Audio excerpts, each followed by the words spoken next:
Matapos ang matagumpay na paglibot ni Daniel sa iba't ibang lugar, nagbalik siya sa kanilang baryo kasama si Marco. Sa kanilang pagbabalik, nakita nilang mas masigla at makulay ang kanilang bayan. Ang mga bakanteng pader na dati plain at walang buhay, ngayon ay puno na ng mga mural na gawa ng mga kabataan na na-inspire ni Daniel. Ang baryo ay naging isang sentro ng sining at kultura kung saan ang bawat isa ay malayang na ipapahayag ang kanilang sarili.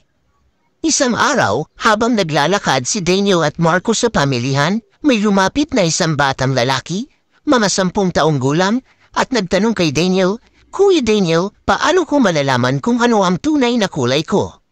Ngumiti si Daniel at yumuko para masulyapan ang mata ng bata.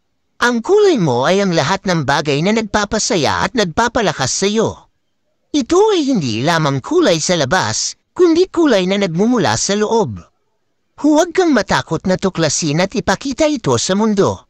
Napaisip ang bata at ngumiti, tila nakahanap ng sagot sa kanyang tanong. Sa kanilang pag-uwi, may isang liham na muling dumating kay Daniel. Ang sulat ay mula sa isang sikat na art gallery sa Maynila na humihiling na ipakita ang kanyang mga obra sa isang prestihiyosong exhibit. Excited si Daniel, ngunit may halong kaba rin dahil ito na ang magiging unang pagkakataon na ipapakita niya ang kanyang sining sa isang mas malawak at mas kritikal na audience. "Marco, kaya ko ba ito?" tanong ni Daniel isang gabi habang sila'y nakatingin sa mga bituin. "Alam ko na kaya mo," sagot ni Marco, mahigpit ang hawak sa kamay ni Daniel. "Isipin mo na lamang na bawat obra mo ay may kwento ng tapang at pag-ibig. Hindi lang ito mga larawan, ito ay mga bahagi ng iyong puso." Nang dumating ang araw ng exhibit, pumunta si Daniel kasama ang kanyang mga magulang, si Marco at ilan pang mga kaibigan mula sa kanilang baryo.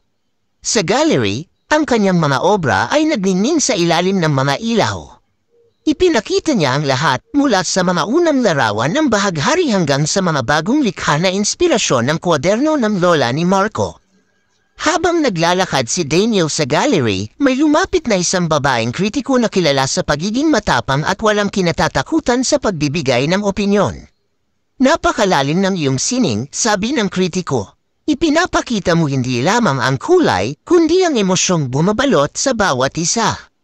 "Maraming salamat po," tugon ni Daniel. "Lahat ng ito ay nagmula sa aking karanasan at sa mga taong nagbigay ng lakas ng loob sa akin." Ngunit hindi doon nagtapos ang gabi. Nang matapos ang exhibit, may lumapit na isang grupo ng kabataan. "Kuya Daniel," sabi ng isa sa kanila, "salamat sa iyong mga obra. Dahil sa iyo, hindi na kami natatakot na ipakita ang aming tunay na kulay." Sa mga sandaling iyon, naramdaman ni Daniel na hindi lamang siya nagpipinta ng mga larawan, kundi naglilikhang muli ng kanyang pagkatao at nagpapalaya sa iba na gawin din ito. Habang sila'y pauwi na, lumingon si Daniel kay Marco. "Alam mo, Marco, natutunan ko na ang hiwaga sa likod ng bahaghari ay hindi lamang tungkol sa mga kulay. Ito'y tungkol sa lakas ng loob na ipakita ang iyong tunay na sarili, anuman ang sabihin ng iba." Ngumiti si Marco at hinawakan ang kamay ni Daniel. At ang lakas na iyan, Daniel, ay magiging inspirasyon para sa marami pa.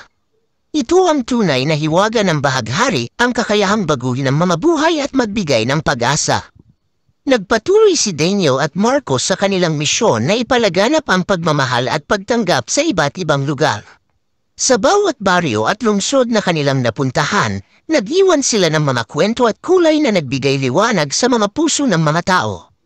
At sa kanilang baryo, ang bahaghari ay hindi lamang nakikita sa kalangitan pagkatapos ng ulan, kundi sa bawat sulok ng kanilang komunidad, isang simbolo ng pagkakaiba-iba, pag-ibig at pagtanggap.